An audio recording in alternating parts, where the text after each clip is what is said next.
Anything good? Anything good? Colloquialisms on Mardi Gras or what? Why don't you start by telling us who you are? Blaine Kern, born just a few blocks from here. You're in Algiers, very important, you know, like Brooklyn is to New York rather. And but on the subject that you fellows were into, colloquialisms of Mardi Gras in particular in New Orleans, I guess some of the things you hear here about here, the words are coming, you wouldn't hear them anywhere else in the world. We've got a word, mordant, which is the gold leafing. That this is a preparation that comes over from the French over 100 years ago. It's a preparation made up of beeswax and rosin and other ingredients that allows us to gold leaf the floats well in advance. The buildings themselves, the huge warehouses, are called dens. The float, I guess the expression float itself, while it's used all over the world, it's especially important here in New Orleans. Here in New Orleans, I'm, I guess, known as Mr. Mardi Gras, and that's something. Anywhere else, I'd just be a float builder. That don't mean anything. But in New Orleans, it takes on a definite, different dimension. Let's start with something basic. Crew. What's a crew? The crew, it's actually what the name implies. But it's spelled differently here in New Orleans. It's C-R-E-W in English, as we know it, but yet in New Orleans it goes in the Old English. It's spelled in the Old English manner, rather. It's K-R-E-W-E, and as the captain of the crew. And the captain is the head of the crew, and he is also, in most cases, the benevolent despot, if you will, the power behind the throne, the one that makes all the decisions. He's more powerful than Captain Blackbeard was or something. But he is the gentleman who's generally an outstanding civic leader in the community, and he's elected for life to that position as the crew captain, and works tirelessly year-long to stage parades and Mardi Gras balls and so forth. You are a captain, are you not? No, I can't say if I were or not, because that's also another one of the little things that's the mystique of Mardi Gras. I'll say that I'm a representative of Allah, which is a crew here on the West Bank, and but the crew captain's identity should remain a secret, even though it's sort of, I say that with tongue-in-cheek because everybody knows generally who those captains are. But it's a recipe, if you will. Mardi Gras is in the captain and the crew, the mysticism of it all. That if you go out with a mask on, you dance with a girl, and the girl doesn't even know who you are dancing, and it seems foolish in a way, and it is in this workaday world. And yet again, it's not so foolish when it's happening. And my old daddy said, Blaine, you don't ever change a recipe that's working. And so I say no. The captain's never identified. Okay, you are though involved with a number of crews. Oh yes, of course. We do business. My company does, Blaine Kern Artists, with over 200 crews. There's 40,000 crew members in the greater metropolitan area.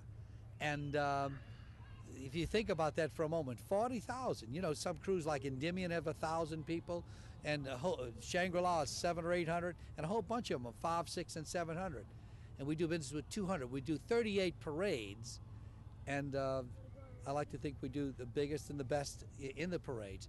You say we do that, you design the floats. Yes, we design the floats, we build them, but we also do everything else. We have the tractors that pull them, the insurance, we help them stage the balls, the parades, the parties, the throws, the crowns and scepters, the masks. We do everything. We're sort of a one-stop grocery store for Mardi Gras. I hear you. It seems one of the parts of Mardi Gras that's very important, you mentioned it before, is the mysticism and Yes. the exoticism. Yes. This group has a Maharaja and a Maharaja. Yes, that gives each crew in Mardi Gras has, I guess, achieved its own identity, its own personality, if you will. There's chiefs, Indian chiefs, Maharajas, gods and goddesses, and kings and queens, and caliphs and pashas and everything, and each one is striving to have their own identity, because it's pretty hard. You get 50 parades on the street, and each one wants to seem at least a little bit different than his neighbor.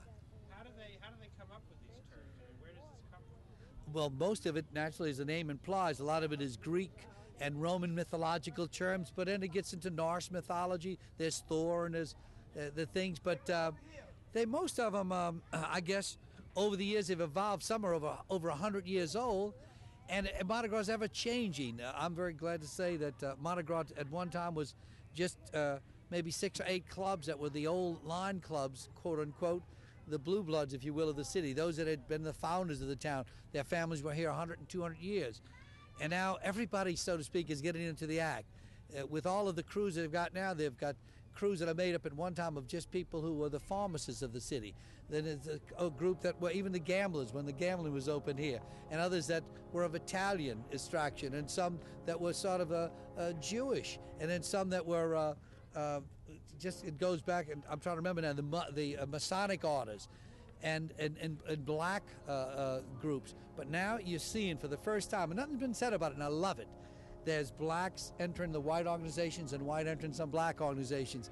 And it's, I guess, the social mores change slowly, and they're changing slowly here in New Orleans, but it's being done in a very, I think, positive way with people that once you know a guy and you socializing with him, you don't hate that guy. You just can't do it. It goes against the grain. Yeah. Something about what a crew member will do on the day of the big parade.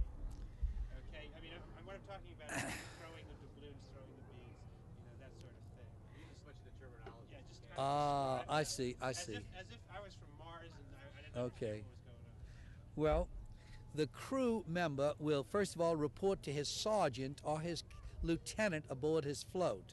And these are the two fellows. The lieutenant's in charge, and he's under that captain I was just telling you about. Both of them are. And they're positioned on a float, and then they're given doubloons, or they get this name, the coins that are thrown, like pieces of 8 that are thrown. And each crew has their own theme, which is the obverse side of the coin, which is the crest of the organization. The reverse side of the coin has the theme of that year's parade. They're given their doubloons or their beads that have their crest on it, and they actually arrange them on a float on these hooks and stanchions and so forth, where they can throw them, and they get themselves, it's a very elaborate procession, elaborate situation that they set up, that they can actually have the stuff to throw, and they won't have to take the time to unwrap and everything all during the parade. And they actually know, they're told in advance, the quarter-mile part of the parade, the half-mile part, and the three-quarter mile, that they know how much they can throw. Because some of these fellas throw $300, $500, and $1,000 worth of beads and doubloons to the people of the city. How many beads would that be? Oh my goodness! I'll give you an idea. We mint over 20 or 25 million aluminum coins. We mint that, and in beads, I don't know. It's astronomical, the amount. But it's millions upon millions of beads that are thrown also, because no matter what the crews buy or the clubs buy and supply to the membership, the member individually buys that much again and probably more. The huge floats are now double-deck floats, and one time and even almost a triple deck in some instances, and they hold 50 and 60 people, whereas when I first started building floats right in the same locale 30-something years ago, 6 or 8 was normal for a float.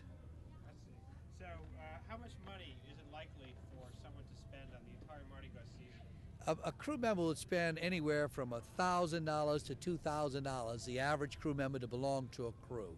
And most people in the New Orleans area save their money, and it's a hobby to them. And even the collection of the doubloons and all, it's sort of family-oriented, which, when you think about it, something that kids can do with their parents isn't all bad, not in a day when we need the families getting together more. But $1,000 to $2,000 is nothing unusual, and I know plenty spend a lot more than that. It's a $50 million a year industry, Mardi Gras is. And, well, that pays a lot of taxes, because it's multiplied by 5 for taxable purposes, which gives you $250 million taxable industry, which gives the city of New Orleans $10 million and the state $10 million, which pays for the police, the firemen, security, and everything else. It pays for itself over and over. What do your friends who are from out of town think about what you do? Well, they don't quite understand it. I've got elaborate brochures now, and I used to not have that. We do posters, and we've just been given the first pavilion in the World's Fair was awarded to Mardi Gras, and I have it to show off the rest of the world. No, most people, it's Tuesday everywhere else. Nobody even knows what Mardi Gras is. They know Pasadena's Parade of Roses, that's New Year's. They know Macy's because that's Thanksgiving and Christmas. But Mardi Gras is just Tuesday everywhere else, and it's only important to us folks down here that live and believe me, the folks in New Orleans with the Indians with their feathers and making headpieces and working. There are right now in New Orleans tens of thousands of people, and this is heavy and hard to believe, tens of thousands of people preparing costumes and working on beading and feathers and plumes and every type of thing as we're talking right now, getting ready for something, and they're going to become giants and witches, and the bank president's going to become a hobo, and the hobo's going to become a bank president. But everybody forgets reality, and you know, for a little while, it's an escapism, and I recognize that, but still, I think in this workaday world, we need something like this, and I think it's good for society as we know it. It's a pity that Mardi Gras isn't all over, just for a little bit in a little while. There's an expression which is kind of a universal call to the people on the floats. What is it? Oh, that's strictly New Orleans. Throw me something, mister. That's it. Throw me something. You'd say, what the heck? I don't think it'd be recognized anywhere else. And what do they mean when they say it? Oh, right. And they want a lot of them, too. They want doubloons and beads. But you know what? It's an interplay between the float rider and the people in the street, and it's what makes Mardi Gras different than any other celebration in the world. We have the interplay. The people in the street are as much a part of that parade as those guys ride on a float. And when they say, throw me something, they get something, and they're throwing kisses besides the balloon and all that, because it's really nothing when you consider it.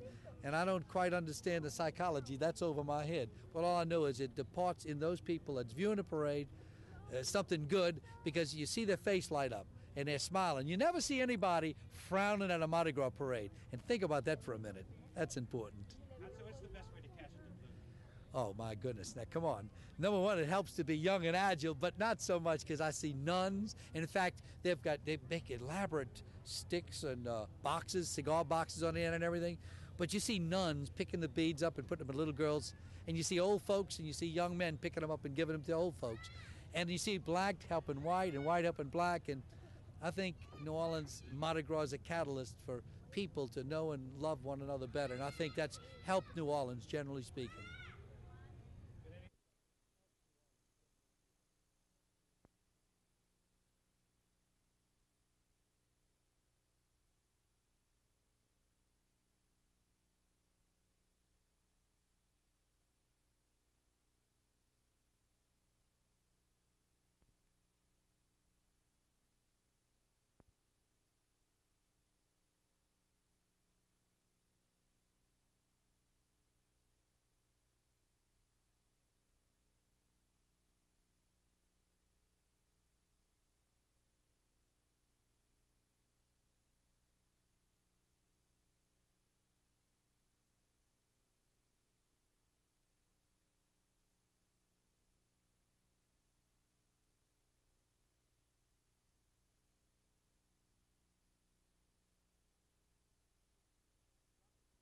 I'll get wet over here? No, we'll catch a picture. Wet out here, but it didn't get in your house, huh? I mean, it stayed pretty dry, but it just rained a lot, you know. You ought to, but... Tony! You better go see... Tom! You better go see what your mama wants. Yeah. She was looking all over for you. You work for Channel 3? Channel 3? So you got 3 at the I back. have no channel. That's 87. You ever watch Channel 4? That's 87, eh? 87? Oh, what channel? Just for ourselves. For yourself. Yeah. I thought I seen one out here with a channel on it. That's Oh why. yeah, I guess they get a lot of people. Hey, come on, out of it. You can get back if you want. You want to do it. Tamika eating your fish. Hey, Mom. Building the first two buildings. Oh yeah? Christmas. And after that, they build the rest of them. Yeah, I think they got a pretty successful business. Yeah. We were just talking to the Give me boss, dinner, you know, Uh-huh. and he was telling us how he started with 8 floats and now they do, hundreds of them. Yeah, they had, his daddy had his first, and then Then his you got daddy died, everything and on he your took mouth. it over after. You got all that stuff around your mouth. You ever go and watch parades? Yeah. You do? Uh-huh. They come by here, or you go across the river? What's up? They used to come, they come by on Fast Street and all over. But I don't think they're coming this way. They're going down the coast this year. I believe that's where they usually be at. But you like watching the parade? Mm-hmm. Do you ever catch stuff? Yeah, Yeah. she sure do. She catch everything what she get. So, go ahead, Do you ever go over the river to see parades? I I'll do. go over there. I don't like it. You don't like it? Why not? Too much a crowd. I don't like to be in the crowd. At Rose Park, I've been at the parade. I've been on drums. What about Indians? They have Indians around here? Yeah, they have Shut a up, lot of bro. around here. Come here. What tribe? You know? You don't know what tribe? Huh? Indians? No, Because they got a lot across the river. across the river, yeah. I think there's only a couple tribes over here. Right. No. You don't know what a bank it is? No. What's a bank? You know what a bank it is? No. You know? You know? A bank. A banquet? Yeah. Bank it. You know, out on the bank it? Right there is a banquet. Bring in my house. Oh, Carl, you move. How about an alley? You know what an alley is? Yeah. The reason I'm asking is because if you go outside of New Orleans, people don't know what that is. You know that? Mm-hmm. Do you ever have all your relatives from New Orleans? I'm not from New Orleans, so I already know that. You are or not? I'm not from New Orleans. Opelousas. Oh, really? Do they say thank you now? Yeah. They do? Uh-huh. Oh, man. Subject mine. You got some? Here. All right, here. I don't have none. Oh, wait now. Hold on. Well, you should do. You come back with me. Hold on. Here. She have two. Bring some in the house. No, these are my neighbors. I'm sorry. You come on with me. Come on with me. She have some. What? There's one from Brazil. You didn't know he was that. You didn't know that, did you, Hilda? You told me get. Oh, you better go with your daddy. Go ahead. You don't belong. There's gonna be a madhouse around here. Oh, yeah, it's going to The be thing all is, day long. Oh, Yeah, so and Jimmy starts at 11. If you got any place to go, I suggest you get out early. It's how crazy it gets. Is this where they line up the floats to take them to Dang you, girl. Well, they pull them out of the dens. In Deming, they pull out the back door, but Owl, they pull out of this door here. You know, it just depends on where they have the room. The den's down the street. They line them up on the side streets and all. They've got a couple of vacant lots they use to line them up. So they've got to pull them out in the order that they go in the parade. So, yeah, that's it, because they're not stacked in there the same way. Not at all. You know, they have to pull them out that way. Line them up, so they have to move them around quite a bit. You take the one. God. Want appetite? Give me one. Tonya, give me one. You gotta catch them real early in the morning or late at night. I've seen them go over the bridge. You know, that's something. Well, they're gonna go different routes this year, but that's why they have to have them lined up when they come out. Yeah. So when they parade across. No, my Look, bed. I ain't even look. Look at your picture. My Look there. They got them already. What channel we gonna be on? It might be on Channel 12, but not till next year. Next year? We gotta do a lot more work. Let's talk, get like pieces, they gotta pick off. Yeah. Big little Yeah. puppy. A lot of editing. Big little thing. Put this up in my yard. Give me. Put this up in my yard.